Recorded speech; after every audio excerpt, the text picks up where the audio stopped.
We've already done a review on the Flyzone Cessna Corvalis 350 prior to us receiving this RTF version, but it's had a chance to be out there and flown and some feedback to the manufacturer. You never know if they make some small, subtle changes, maybe not major ones, but some small, subtle changes. So we're kind of excited to get our hands on the RTF version and see how the tactic radio translated to it, how well the controls were.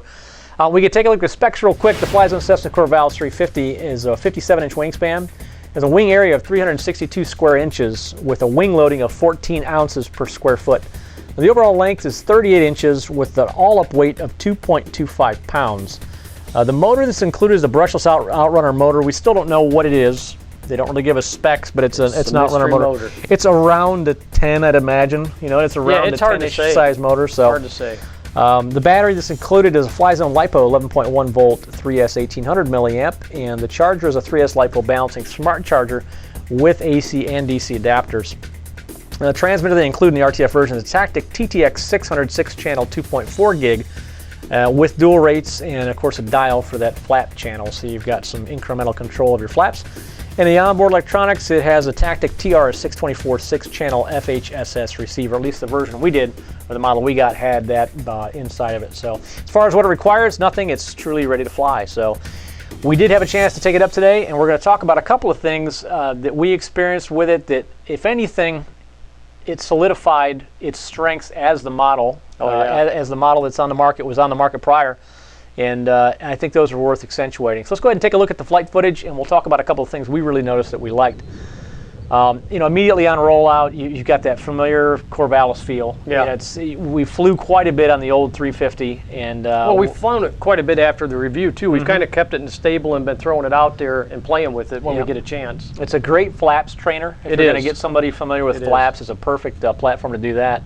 What were the things that stuck out in your mind the strongest on this round, Rob? I'll tell you, watching the Corvalis handle the wind today, and you even mentioned this thing loves wind. Oh, it does. Absolutely loves wind. It has like a sailplane wing on it. It does. And the thing is, it doesn't have any bad habits in the wind. If you watch the rolls, if you watch the loops, every throughout the whole envelope of flight, it's just stable. It's just stable as a rock. Inverted flight. You don't have any tendencies, even in the wind, to want to roll out of it or fall out of it or anything. Absolutely. So it's really funny that for this being what it is, Cessna Corvalis, it's got so many odd features to it. Not this model, the plane in general. You know, you've got that tiny little slender fuse behind a bulbous cabin, and you've got these long wings, and you look at it and you think, wow, this thing's going to be a hotliner. It's going to want to slip out of the turns.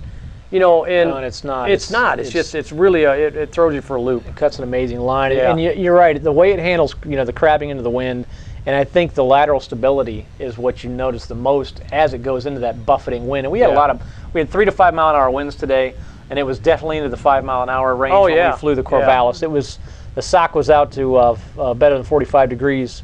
And it was a lead sock. It was a heavy It was a real airport sock. It wasn't a novelty sock you pick up at a sports store or something. But so we were getting some pretty good winds, and the thing I noticed is it just doesn't toss you about as much. And you throw the flaps in, and it gets real stable. You get down. Loops, rolls, of course. Now, it's not a roll machine. It's not the type of thing that's going to just whip some rolls through. But with that said, Kurt, it's probably one of the cleanest rolls you can do with a wingspan of this wide. Very consistent roll rate. Very consistent. So. You don't have any of that dropping on the ups, you know, the inverted part of it and lifting back up. It's just right around in a circle. Yeah, you don't know. The roll rate doesn't vary based on the orientation, be it upside down or right side up, which is nice. It's just completely transparent. And then, of course, as you bring it around and you set up for your approach, you dial in a little bit of flaps, you bring it in, and it's something that stood out with us from day one on the Corvalis, the last one we reviewed, the first one we reviewed, was that it just really loved that ground effect. Yeah, and it looks like it's on a cable just straight for the it settles in, there's no wing tipping going on. No. And even in a crosswind, it's very, very forgiving. So we brought it in, sat it down, and it just rolled out beautiful like it always does. And on the ground, it just has phenomenal ground handling. It does. It does. We talked about this before. We've had some review comments come back. We've had some video comments come back. Generally, there hasn't been a whole lot of buzz or talk about the Corvalis that sticks out in my mind as far as, well, we didn't like this or this didn't feel right. Generally, it's been very positive. In fact, we've had some people that deal with very windy conditions, and we've urged them to consider the Corvalis when they're in this size and looking for this class of airplane. Sure. And it's worked out pretty well for them. So if you're dealing with a lot of winds in your area, and this is the size of plane, or this is your budget, or this is what you're looking for, I can say I probably haven't flown anything that handles the wind better. And that's a very strong statement.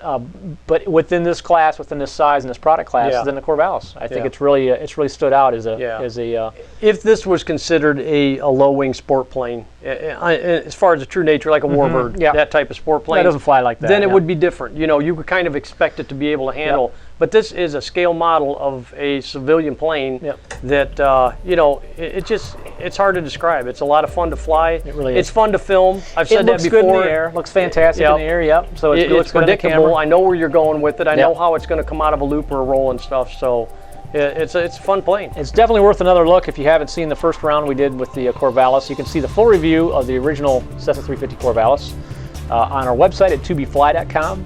For our mobile users, you can go to rcflightsource.com, download the mobile app, and have access to it as well as a lot of other content that isn't on the web, like our exclusive field locator and our parts locator. I'm Kurt with Two Brothers Hobby. And I'm Rob. Thanks for watching.